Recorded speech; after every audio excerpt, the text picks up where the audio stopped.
প্রতি সপ্তাহে নতুন নতুন ভূতের গল্প দেখতে সাবস্ক্রাইব করুন বাংলা ভূতের গল্প চ্যানেলটিকে। সেই সাথে বেল আইকন প্রেস করতে ভুলবেন না। একটি কালো বিড়াল তার শরীরে এসে পড়ল এবং সে দ্রুত ওই বিড়ালটিকে এক ধাক্কা দিয়ে নিচে ফেলে দিল। বন্ধুরা, আজকের এই সত্যিকার ভূতের ঘটনাটি পাঠিয়েছে শ্রী বনগ্রাম থেকে। আর এই ভুতুড়ে ঘটনাটি তার নিজের সাথে ঘটেছিল। আজকের বিশেষ প্রশ্ন, তোমরা কি কেউ কখনো বন্ধুদের সাথে কোনো ভুতুড়ে স্থানে ঘুরতে গেছো? আর সেই স্থানের নাম কি ছিল? এই ঘটনা যখন শ্রীয়ের সাথে ঘটে তখন সে ইউনিভার্সিটিতে পড়াশোনা করত। সে ও তার বান্ধবীরা মিলে প্রায় বিভিন্ন পুরাতন স্থাপনা দেখতে যেত। এমনই একটি পুরাতন বাড়িতে সে ও তার বান্ধবীরা বেড়াতে গেছিল। সেখানে সে একটি প্রাচীন লকেট খুঁজে পায় এবং বাড়ি ফেরার সময় সে ওই লকেটটি নিয়ে আসে। আর এটিই ছিল তার ভীষণ ভুল।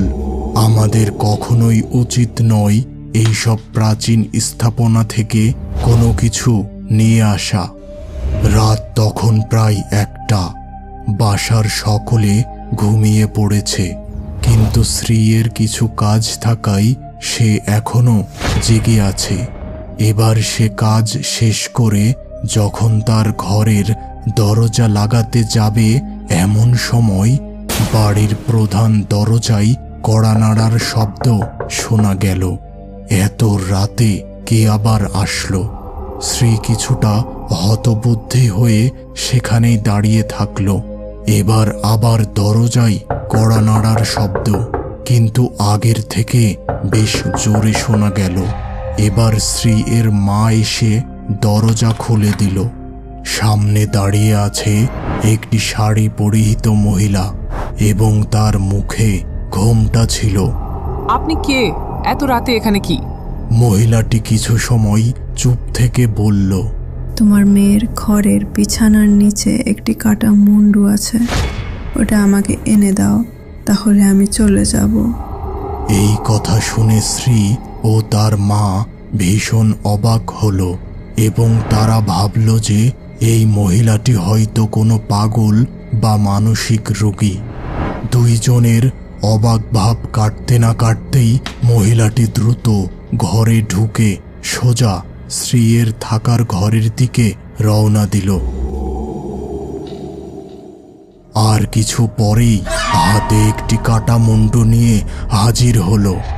শ্রী ও তার মা ভীষণ ভয় পেল, আর মহিলার চেহারাটাও পরিবর্তন হয়ে গেছে। মাথায় বিশাল বড় বড় চুল ও 2টা বড় শিং এবং চোখ দুটো সম্পূর্ণ কালো। শ্রী ও তার মা চিৎকার দিয়ে উঠল, আর সাথে সাথে শ্রী এর ঘুম ভেঙে গেল। অর্থাৎ শ্রী এত সময় স্বপ্ন দেখছিল, তবে এতে সে ভীষণ ভয় পেয়েছে, ভীষণ তৃষ্ণা পেয়েছে তার। কিন্তু পাশে তাকিয়ে দেখল জলের বোতল একেবারে খালি। তার আর সাহস হলো না যে সে পাশের ঘরে যেয়ে জল খেয়ে আসবে। এরপর সে কখন যেন আবার ঘুমিয়ে পড়ে। সকালে খাবার খাওয়ার সময় সে তার মাকে রাতের স্বপ্নের কথা জানাবে কিনা তা ভাবছিল। পরক্ষণেই তার মনে পড়ে যে তার মা ভীষণ রকমে ভূত প্রেতে বিশ্বাসী, তাই সে তার মাকে কিছু জানালো না। কিন্তু সে তার ইউনিভার্সিটির বান্ধবীদের সাথে ওই ভৌতিক স্বপ্নটা শেয়ার করে। তবে তারা কোনো গুরুত্ব না দিয়ে একেবারে মজার ছলে ব্যাপারটা উড়িয়ে দেয়। রাতে সে তার পড়াশোনা শেষ করে মোবাইল নিয়ে বিছানায় শুয়ে পড়ে এবং কিছু সময় পরই সে ঘুমিয়ে যায়।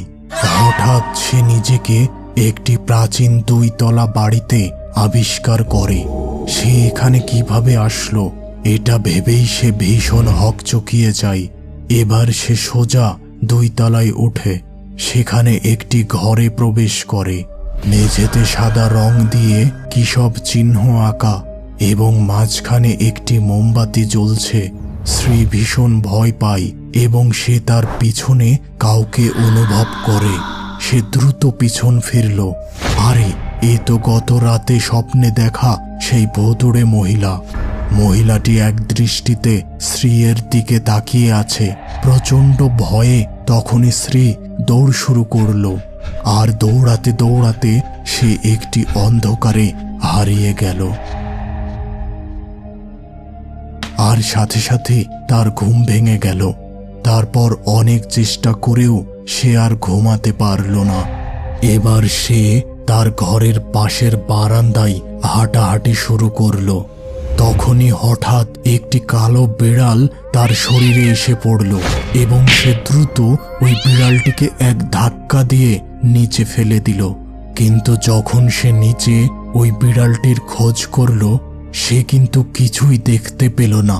এবার শ্রী আরো বেশি ভয় পেয়ে গেল এবং সে দ্রুত বিছানায় যেয়ে ঘুমিয়ে পড়ল। ওই দিন ছিল ভূত চতুর্দশী। রাতে শ্রীর বাড়ির সকলে ঘুমিয়ে পড়েছে। হঠাৎ শ্রীর ঘুম ভেঙে যায় এবং সে তার ঘরের দরজার কাছ থেকে তার মায়ের গলা শুনতে পেল। শ্রী, আমাকে বাঁচাও, আমার অনেক কষ্ট হচ্ছে, আমাকে বাঁচাও শ্রী। ঘড়িতে সময় তখন রাত 12টা। তাই শ্রী একা তার ঘরের দরজা খুলতে ভয় পাচ্ছিল। সে বলল, মা, ঘরের দরজা খোলা আছে, তুমি ভেতরে আসো। আর তোমার কি হয়েছে মা? এত রাতে কি হলো? তার মা কিন্তু এই কথাতে কোনো সাড়া দিল না, বরং বলতেই থাকলো, শ্রী, আমাকে বাঁচাও, আমাকে বাঁচাও শ্রী। এবার স্ত্রী সাহস করে বাহিরে বেরোলো এবং তার মা তাকে বলল, শ্রী, এদিকে আসো, আমার সাথে চলো। এই কথা বলে তার মা সোজা সিঁড়ি বেয়ে ছাদে উঠে গেল। আর সেই সাথে শ্রীও কিছুটা হতবাক হয়ে তার মাকে অনুসরণ করল। ছাদে উঠেই শ্রী একেবারে হকচকিয়ে গেল। কোথায় তার মা? ছাদ একেবারে ফাঁকা। এমন সময় ছাদের দরজা একাই আটকে গেল। শ্রী অনেক চেষ্টা করেও দরজা খুলতে পারল না। এমন সময় পিছন থেকে জোরে জোরে হাসির আওয়াজ শোনা গেল। সে দ্রুত পিছন ফিরে দেখল বাড়ির পাশের তাল গাছে স্বপ্নে দেখা সেই ভুতুড়ে মহিলাটি বসে আছে আর শ্রীয়ের দিকেই তাকিয়ে হাসছে। এই দৃশ্য শ্রী আর সহ্য করতে না পেরে এক বিকট চিৎকার দিয়ে সেখানে অজ্ঞান হয়ে পড়ে গেল। চোখ খুলতেই শ্রী সামনে একজন হুজুরকে দেখতে পেল। তিনি শ্রী এর জ্ঞান ফিরতে দেখে তাকে জিজ্ঞাসা করল, কি ব্যাপার? গত রাতে তোমার কি হয়েছিল? এবার হুজুরকে গত রাতের কথা ও সেই সাথে তার স্বপ্নের কথা বলল এবং এর সাথে সেই প্রাচীন বাড়ি থেকে একটি লকেট নিয়ে আসার পর তার সাথে এই অদ্ভুত ঘটনা ঘটা শুরু হয়েছে তা জানালো। আল্লাহর কাছে হাজার শুকরিয়া যে তিনি গত রাতে তোমাকে রক্ষা করেছেন। আমি তোমাকে একটি তাবিজ দেব আর তুমি এখন আমাকে ওই প্রাচীন বাড়িতে পাওয়া লকেটটি এনে দাও। হুজুর লকেটটি পেয়ে তা আগুনে পুড়িয়ে ধ্বংস করলেন এবং বললেন, আর কোনো ভয় নেই, আশা করি আর কোনো সমস্যা হবে না। আর এরপর থেকে বর্তমানে শ্রী এর সাথে আর কোনো প্রকার অস্বাভাবিক ঘটনা ঘটেনি।